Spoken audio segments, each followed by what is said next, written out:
नमस्कार, एक बार फिर आप सभी का स्वागत है हमारे channel lion the spiritual secret में। और आज जानकारी लेकर आए हैं नवरात्रि को लेकर। नवरात्रि में यह एक चीज माँ से मांग लो तो जिंदगी में कभी दुख नहीं होगा। जी हाँ, आज हम जानकारी लेकर आए हैं कि आखिर जीवन में ज्यादा लाभ हमें कैसे हो, और इस बार हम नवरात्रि में माता रानी से क्या मांगे। आपने आज तक जो भी पूजा की है, उस पूजा के लिए मन में कई तरह की इच्छाएं रखी होंगी कि हम पूजा कर रहे हैं तो हम पूजा क्यों कर रहे हैं। कोई बंगला मांग रहा है, कोई गाड़ी मांग रहा है, कोई गहने मांग रहा है, तो कोई धन और दौलत मांग रहा है। ये संसार की हर एक चीज इंसान को चाहिए रहती है, जो कि प्रार्थना करता है, पूजा करता है, क्योंकि मन में कुछ तो रहता है कि मैं भगवान को इतना मना रहा हूं तो मुझे कुछ तो मिल जाए। भगवान को भी इंसान सिर्फ अपने मतलब के लिए मना रहा है। जी हाँ, ये सच बात है। लेकिन आज हम आपको बताएंगे कि एक बार प्रभु से आप जो मांग लेंगे, परमेश्वर से जो आप मांग लेंगे, उसके बाद जीवन में आपको कभी कुछ मांगने की जरूरत नहीं होगी।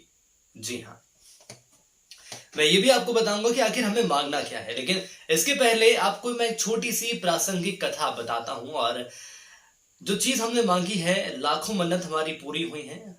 हम चीजें तो मांगते हैं, लेकिन मांगने का तरीका हमें पता नहीं होता है। तो सुनिए, एक बड़ी छोटी सी और बहुत ही अच्छी दिलचस्प ये कथा है, प्रासंगिक कथा है, और भगवान भोलेनाथ से जुड़ी हुई ये कथा है। इसको एक बार सुनेंगे तो आपको कुछ ना कुछ जरूर लगेगा। अब होता क्या है कि कैलाश पर्वत पर पुष्प गुच्छ लाकर भगवान की पूजा करने वाले परम शिवगण थे, और इन शिवगणों को स्वयं भगवान शिव ने उन्हें दर्शन दिए थे। उनके साथ उनके काम भी भगवान शिव ने किए हैं। कुल मिलाकर मैं बात करूं तो भगवान शिव के 4 परम भक्त रहे हैं। लेकिन इनमें से एक की हम बात करेंगे, और उसका नाम था सुंदर मूर्ति स्वामी। सुंदर मूर्ति स्वामी। और ये सुंदर मूर्ति स्वामी पहले जन्म में भगवान शिव के ही गण थे। जी हाँ, अब उनका काम क्या था? उनका काम था भगवान के लिए उद्यान से पुष्प लेकर आना, भगवान के लिए माला बनाना, उन्हें पुष्पों से, फूलों से सजाना। यह सारे किसके काम थे? तो ये सारे काम थे सुंदर मूर्ति स्वामी के। जैसे नित्य कर्म होता है, वैसे ही भगवान शिव के लिए पुष्प उन्हें लेने होते हैं। ये तो भगवान शिव के लिए पुष्प लेने चले गए, और इधर मां भगवती के लिए पुष्प तोड़ने वाली 2 देवियां थी। अब भगवान शिव के लिए अगर पुरुष फूल तोड़ रहे हैं, पुष्प तोड़ रहे हैं, तो जाहिर सी बात है कि मां भगवती के लिए भी महिलाएं ही फूल तोड़ेंगी, पुष्प तोड़ेंगी। उसके लिए नियुक्त थी अंदनी और कमलनी। 2 महिलाएं थी, अंदनी और कमलनी। इसके बाद फूल लेकर यह दोनों ही अपने अपने पूज्यों के पास पहुंच गए। जिस उद्यान से ये फूल तोड़ रहे थे, एक तरफ थे मूर्ति जी और दूसरी ओर थी ये दोनों देवियां। अब देखिए, जो फूल होता है वो बेहद ही सूक्ष्म तरंगों से मिलकर बना होता है। दुनिया भर में पुष्प जैसा कोई भी वस्तु या तत्व नहीं है। या आप देखना, आप पुष्प नहीं चढ़ा रहे हो तो आप गलत कर रहे हो। यह धरती, आकाश, हवा, पानी, सूर्य की रोशनी, यह पांचों तत्व परमपिता परमेश्वर ने बनाए हैं, और फूल का संबंध इन सभी से होता है। तो पंच तत्वों से बना यह पुष्प बेहद ही खास होता है। और एक खास बात हम आपको बताते हैं कि ये भगवान को तो प्रिय होता ही है, लेकिन मैं आपको ये भी बताऊंगा कि आपके घर में यदि आप पुष्प लेकर आए हैं, और जो पुष्प है, जो फूल है, वो सिर्फ एक दिन में यदि मुरझा जाता है, तो समझ लीजिए कि किसी ने आपके घर में कोई नकारात्मक ऊर्जा जरूर की है, नकारात्मक ऊर्जा के लिए कोई कर्म कांड जरूर किया है। चलिए, इस विषय में भी हम बात करेंगे, लेकिन पहले हम वापस कथा पर आते हैं। तो उद्यान में इन दोनों की नजरें एक दूसरे से मिलती हैं, एक तो जो पुरुष पक्ष है और दूसरा जो महिला पक्ष है। इसके बाद भगवान को सुंदर मूर्ति ने माला चढ़ाई, तो भगवान ने पुष्पों को देखकर समझ गए कि कुछ तो गड़बड़ जरूर है। अब वो तो भगवान है, भगवान भोलेनाथ है। भगवान को समय नहीं लगा कि सुंदर मूर्ति अंदनी और कमलनी पर आसक्त हो गए हैं। और जब आसक्ति आती है तो शरीर हिलने लगता है और पुष्प गिरने लगते हैं, क्योंकि दिमाग कहीं रहता है, हृदय कहीं रहता है, दिल कहीं रहता है, तो काम कभी भी पूरा नहीं होता है। और कुछ यही हाल सुंदर मूर्ति स्वामी के साथ हुआ। पुष्प में रोज की तरह श्रृंगार होता है, वह है नहीं। तो भगवान ने कहा, सुंदर मूर्ति, क्या पुष्पों में ताजगी नहीं बची है? और मुरझे हुए ये फूल लग रहे हैं, पुष्प लग रहे हैं, तो क्या वे शर्म के मारे मुरझा गए हैं? दरअसल मनुष्य के मन में जो कामनाएं होती हैं, वैसी ही कामनाएं देवताओं के मन में भी आ जाती है।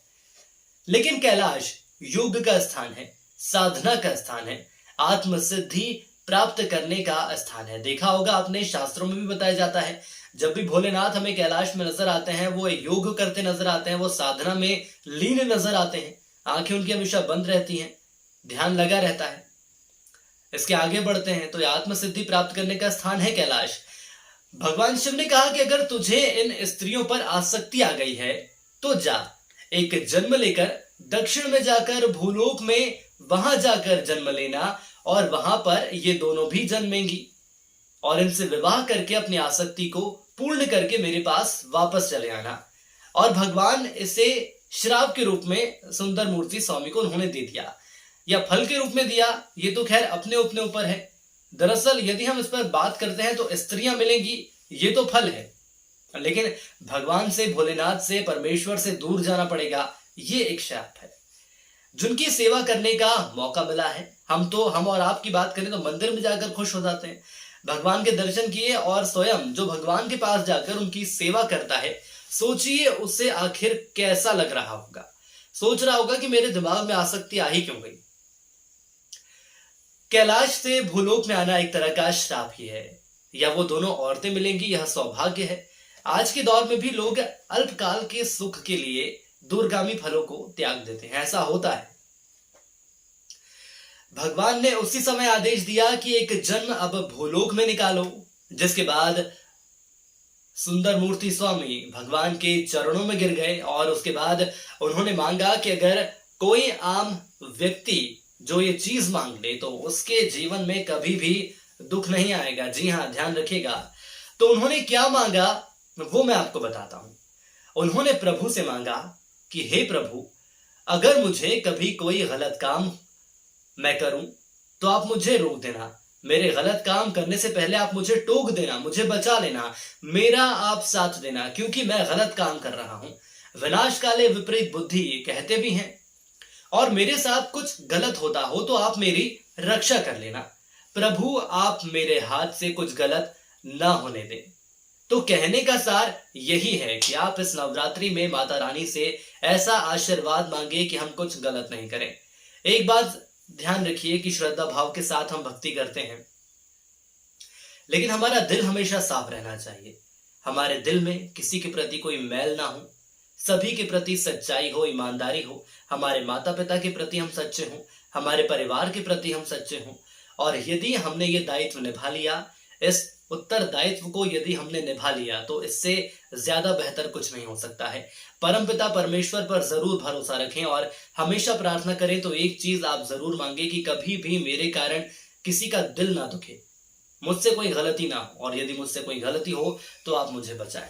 तो नवरात्रि का ये वक्त चल रहा है, तो मैं यही आपसे प्रार्थना करूंगा कि नवरात्रि में माता रानी से कुछ आप ऐसा मांगे, कुछ यही मांगे कि आप कभी गलती ना करें, तो माता रानी हमेशा आपके साथ रहेंगी। आज के लिए इतना ही। जय माता दी।